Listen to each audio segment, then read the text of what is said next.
এই তেলটা ব্যবহার করার ফলে যেমন চুল পড়া কমে যাবে, নতুন চুল গজাতে সাহায্য করবে।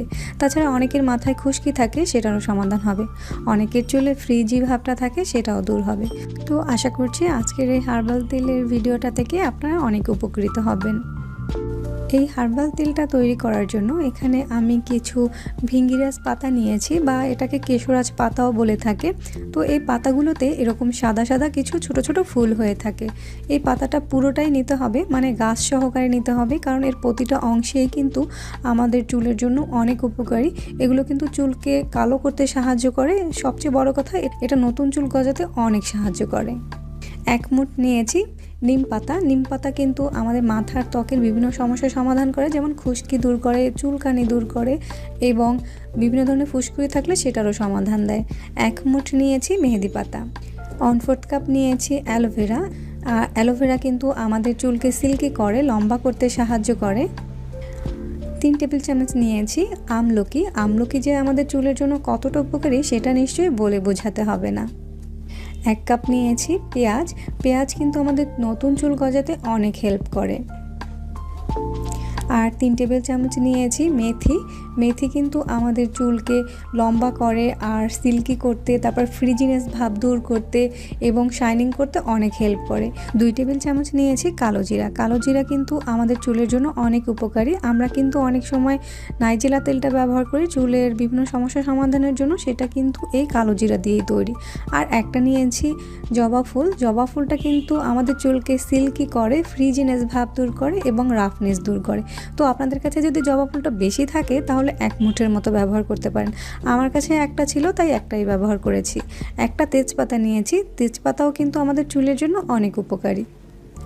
এখন একটা পরিষ্কার দেখে পাতিলে এই সব কিছু আমি একত্রে মিশিয়ে নিচ্ছি। চেষ্টা করবেন একটা পরিষ্কার পাত্রে এই তেলটা তৈরি করতে। এর সাথে আরও কিছুটা মেথি আমি দিয়ে দিয়েছি। এখন দিয়ে দিচ্ছি 3 টেবিল চামচের মতো অলিভ অয়েল। অলিভ অয়েলটা না থাকলে শুধু নারকেল তেলটা দিয়েও এটা করা যাবে। আর এখন 250 ml এর মতো আমি এক্সট্রা ভার্জিন কোকোনাট অয়েল নিয়ে নিয়েছি। এটা যদি না থাকে তাহলে যে কোনো ব্র্যান্ডের নারকেল তেলটাই আপনারা ব্যবহার করতে পারেন। আর এই এক্সট্রা ভার্জিন কোকোনাট অয়েলটা বাসায় কিভাবে তৈরি করা যায় তার একটা ভিডিও কিন্তু অলরেডি আমার চ্যানেলে আছে, চাইলে দেখে নিতে পারেন। এখন এই হাঁড়িটাকে আমি চুলায় বসিয়ে দিয়েছি। হাঁড়িটাকে চুলায় বসানোর পরে চুলার আঁচটা কিন্তু মিডিয়ামে রেখে এই তেলটা তৈরি করে নিতে হবে, আর অনবরত নেড়েচেড়ে দিতে হবে। তো কিছুক্ষণ পরে যখন তেলটা ফুটে উঠবে তখন আস্তে আস্তে কিন্তু তেলটা হালকা কালো রং হয়ে যাবে আর পাতাগুলো একটু ভাজা ভাজা হয়ে যাবে। তো কিছুক্ষণ পরে কিন্তু সব পাতাগুলোই প্রায় ভাজা ভাজা হয়ে গিয়েছে। আর যখন ভাজা ভাজা হয়ে যাবে তখন সব কিছু উপরের দিকে ভেসে উঠবে।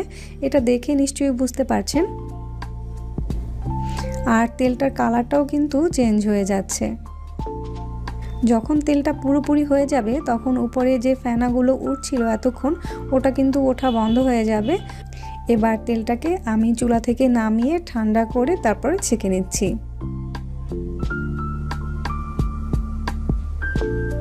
তো তেলটা ছেঁকে নেওয়ার পরে এরকম কালার হয়েছে। তো আশা করছি আমার এই ভিডিওটা থেকে আপনারা অনেক উপকৃত হবেন, কারণ এটা চুলে দেওয়ার পরে চুল পড়া আপনার বন্ধ হয়ে যাবে।